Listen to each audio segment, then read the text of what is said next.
Assalamualaikum warahmatullahi wabarakatuh anak-anak. Alhamdulillah ya, hari ini kita bisa bertemu lagi dalam keadaan sehat.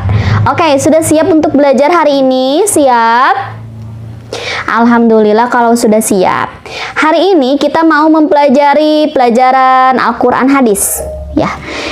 Silakan dibuka dulu buku paketnya masing-masing ya. Oke. Ibu juga sambil buka buku paketnya nih. Sudah? Semuanya sudah dibuka buku paketnya? Oke. Nah, coba kalian buka halaman 102. Oke, halaman 102 ya. Nah, di situ ada materi tentang apa coba? Siapa yang mau sebutkan judulnya? Siapa? Ahmad. Oke, Ahmad silakan sebutkan. Judulnya apa, Ahmad? Ya, betul, menggapai kebahagiaan dengan sabar dan syukur. Ya, nanti hari ini kita akan mempelajari hadis tentang sabar dan syukur. Ya, jadi dalam hadis itu sudah disebutkan kalau orang yang sabar, orang yang syukur itu cirinya seperti apa. Terus kalau orang yang beriman itu ketika tertimpa musibah, dia tidak akan mengeluh, tidak akan banyak-banyak mengeluh, ya, akan tetap bersyukur, gitu ya. Nanti kita jelaskan ya.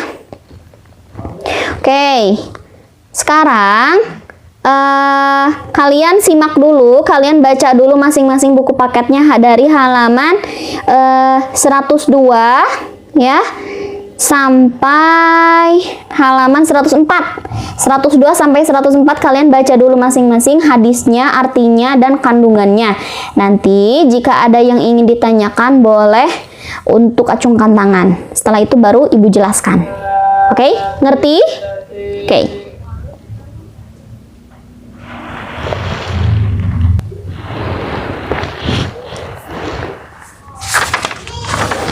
Oke, sudah habis waktunya. Silahkan siapa yang berani untuk menjelaskan materi hari ini menurut pemahaman kalian masing-masing ya, pakai bahasa sendiri. Siapa yang berani? Oke, silahkan Azka. Oke, Azka boleh berdiri. Azka jelasin tentang hadis yang tadi Azka baca tentang sabar dan syukur menurut bahasa sendiri ya. Oke, gimana? Ya, ketika orang yang terkena musibah itu akan selalu sabar. Ya, orang yang beriman tidak akan banyak mengeluh. Ya, betul. Oke, ya betul menurut Azka.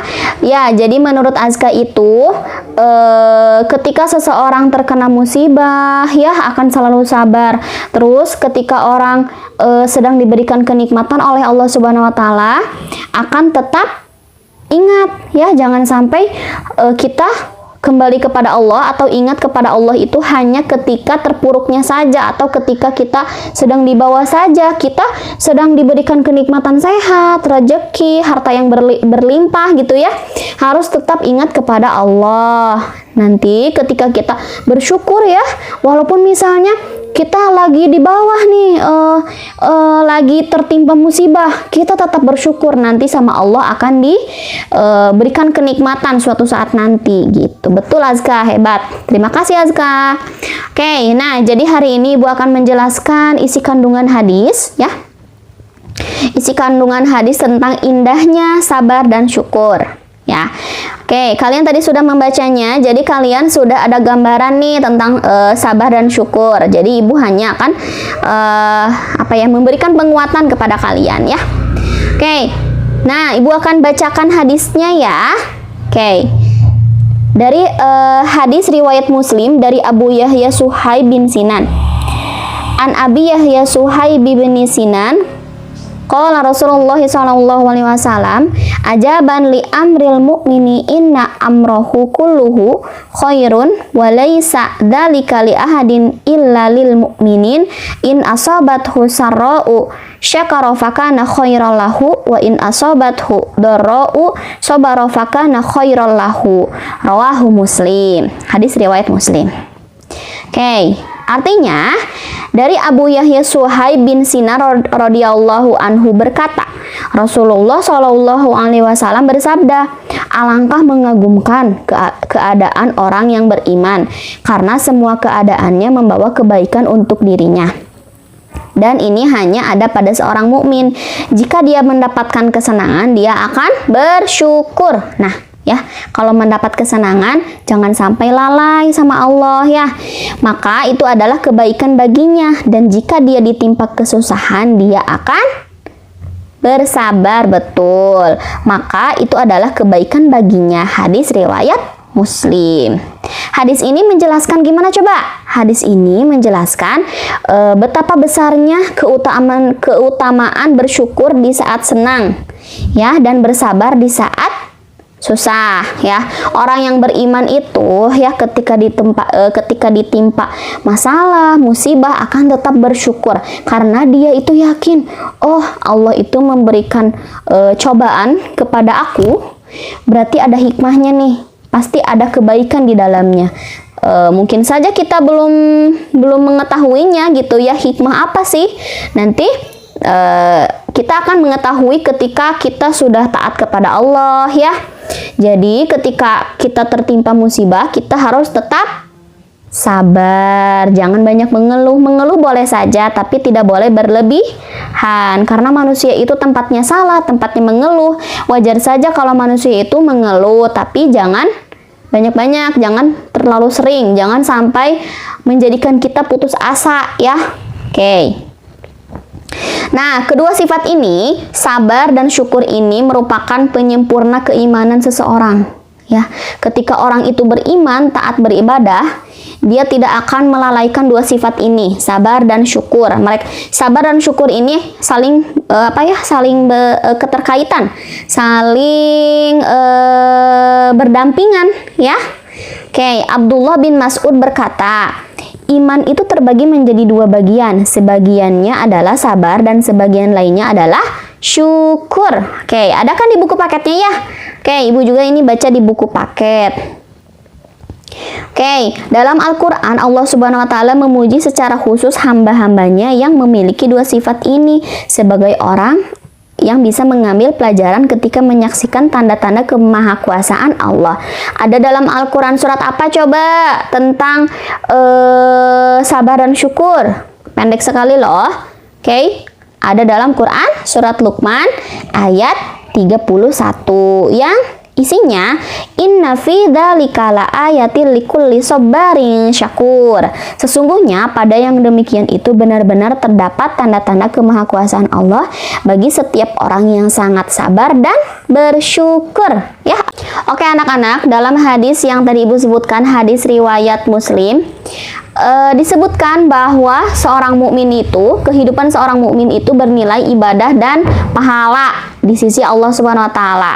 Orang yang beriman tidak akan banyak mengeluh, bahkan dia akan banyak-banyak bersyukur sekalipun dia tertimpa musibah atau ujian, ya. Sedangkan kebalikannya, orang yang tidak beriman sedikit saja ditimpa musibah, dia akan selalu mengeluh, berkeluh kesah, ya, sehingga dengan adanya mengeluh dia otomatis sudah melakukan perbuatan-perbuatan yang tidak baik, perbuatan dosa, karena dengan adanya mengeluh dia akan mungkin mengeluarkan kata-kata yang kotor atau melakukan perbuatan-perbuatan yang kurang baik, sehingga itu menjadi dosa. Kalau orang yang beriman, musibah saja bisa menjadi kenikmatan bagi dirinya karena dia yakin, dia percaya bahwa semua yang ada di muka bumi ini sudah ditakdirkan oleh Allah. Dia yakin, oh dengan aku diberikan musibah seperti ini, pasti ada hikmahnya, pasti ada kebaikan. Walaupun pada saat terjadinya kita diberi musibah, mungkin pasti hati kita sedih nih. Tapi kita harus bisa mengendalikan nafsu, harus bisa mengendalikan emosi kita ya. Dan harus yakin juga semua yang ada di muka bumi ini adalah takdir Allah Subhanahu wa Ta'ala ya. Tidak ada yang kebetulan. Jadi kita sebagai umat Islam harus bersyukur dan sabar. Oke anak-anak, nah di dalam buku paket halaman 103 sudah ada kolom di situ. Nah, di sini kalian bisa melihat lagi pengertian tentang syukur. Ya, dari tadi kita sudah menjelaskan tentang syukur. Barangkali anak-anak ada yang belum mengetahui tentang syukur. Nah, kata syukur berasal dari bahasa Arab dengan kata dasar syakaro yang artinya berterima kasih. Dalam Kamus Besar Bahasa Indonesia diartikan sebagai rasa terima kasih kepada Allah Subhanahu wa taala. Syukur terbagi menjadi berapa anak-anak? 3. Ya, betul, 3. Yang pertama, syukur dengan hati. Syukur dengan hati adalah mengetahui bahwa nikmat-nikmat itu berasal dari Allah, tidak ada selain darinya, ya. Oke, yang kedua, syukur dengan lisan, dengan mengucapkan alhamdulillah dan memuji Allah, ya. Kita memuji Allah, kita berzikir, itu termasuk bersyukur, ya, karena kita sudah memuji Allah.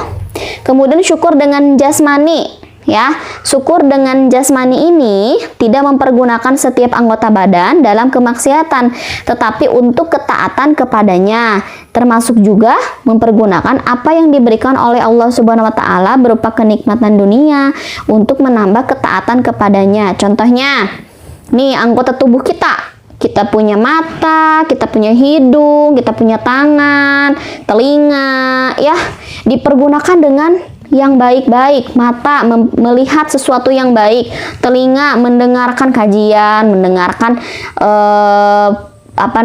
ceramah-ceramah, ya. Terus tangan digunakan untuk bersedekah, ya, zakat, bersedekah, menolong orang lain, ya, itu termasuk bersyukur karena kita sudah bersyukur nih, sudah menyayangi diri sendiri, sudah mempergunakan anggota tubuh kita dengan sebaik mungkin dan melakukan di jalan Allah, ya. Tadi sudah dijelaskan dalam melakukan ketaatan kepada Allah. Nah, itu macam-macam syukur, ya, ada 3. Oke, mengerti anak-anak semuanya? Oke, kalau sudah mengerti, silakan kalian kerjakan, ya. Buku paket halaman 105 ada di situ kolomnya, ya. Nah, di sini kalian boleh baca dulu soalnya, ya. Soalnya, keterangannya, pernyataannya, nanti kalian boleh kerjakan. Di sini Ibu jelaskan sedikit, ya. Kalian cari contoh tentang sikap sabar atau syukur. Ya, contohnya misalnya sabar. Di sini ada contohnya nih. Sabar. Peristiwanya, seorang ibu yang sedang menunggu anaknya di rumah sakit. Ia rela tidak pergi ke tempat kerja sebagaimana biasanya, dan ia rela menanggung semua resikonya demi menemani anaknya. Saat malam, kebanyakan orang tertidur lelap. Ia tahan kantuknya dan selalu mengawasi jangan sampai ada masalah dengan si kecil kesayangannya. Meski demikian, kewajiban sholat tak pernah dilewatkan. Jadi ibu itu tetap sabar karena walaupun anaknya sedang sakit di rumah sakit, beliau tetap sabar dan menjalankan perintahnya dengan melakukan sholat. Kalian boleh cari contohnya, masih banyak, ya. Kolomnya masih ada di bawahnya, kalian isi bebas, mau sabar, mau syukur, bebas. Tapi jangan semuanya sabar sampai ke bawah. Ada sabar, ada syukur, ya, campur, ya. Oke, Ibu kasih waktu 15 menit, ya. Oke, 15 menit cukup. Nanti kalau sudah dikerjakan, dikumpulkan, dan nanti Ibu bagikan lagi buku paketnya, ya. Oke, untuk materi hari ini sudah mengerti? Oke, nanti kalau sudah selesai, simpan di meja Ibu, ya. Oke, kalau sudah mengerti, kita tutup untuk materi hari ini, ya. Oke anak-anak, waktunya sudah habis 15 menit. Silakan bukunya dikumpulkan kembali untuk nanti Ibu nilai, ya. Oke, terima kasih yang sudah mengerjakan. Yang sebelum selesai mengerjakan, selesaikan dulu, ya, semuanya, ya. Oke, mungkin materi hari ini cukup. Alhamdulillah, semua materi sudah Ibu sampaikan. Nanti insya Allah pertemuan selanjutnya Ibu akan menjelaskan tentang hadis-hadis yang lain, ya. Terima kasih anak-anak. Wassalamualaikum warahmatullahi wabarakatuh.